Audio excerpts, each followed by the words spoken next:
So the next video is about string replace.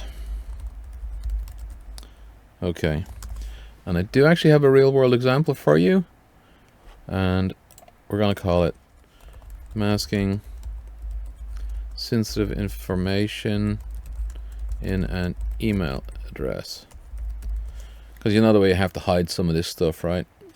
Like they talk about anonymization, but you're not really anonymizing anything. They're just removing a few characters, you know.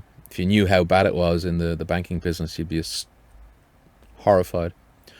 So let's do a tbox set bugger. Okay, and in there we'll give it an email or something like that, right?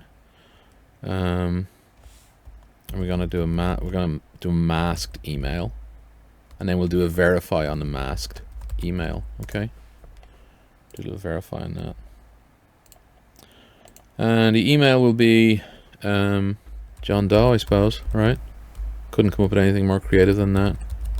Example. So we have to do the string replace, okay? Capitals STRING. There it is. There, string replace. I'm gonna pause it here and read that. They've got an ignore case option, which is kind of cool. Ignore case and replace first. So we'll take that, okay?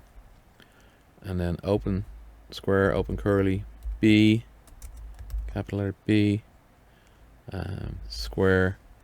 We're going to take the email. I'm going to close the square, close the curly, close the square, and now open square, and we'll replace the OHN dough. And what do we want to replace it with? We want to replace it with R-strixes. Let's see if it takes that. Talk about getting lucky, right?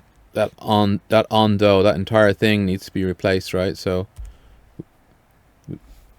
and it needs to be replaced with 3 asterisks. Okay, at example.com. Fingers crossed this works, right? The first time. There's always room for a miracle. Jesus, Mary and Joseph, it actually worked. Fucking hell. So let's look at that. There's the buffer, John Doe, masked email. It got taken out, and then verification was successful. Sometimes they come easy, folks. Sometimes they come easy.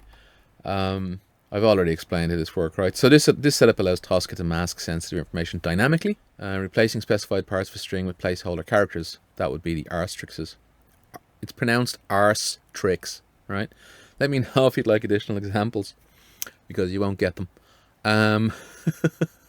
I will put up the QR code for the coffee thing if you want to buy me a coffee.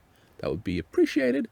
And I'll put up a QR code for the Tosca automation expert user group on Telegram, nearly 3,000 people. Okay, just get out your phone, click on Google Lens, and it'll take you straight to it. All right, cheerio, bye bye.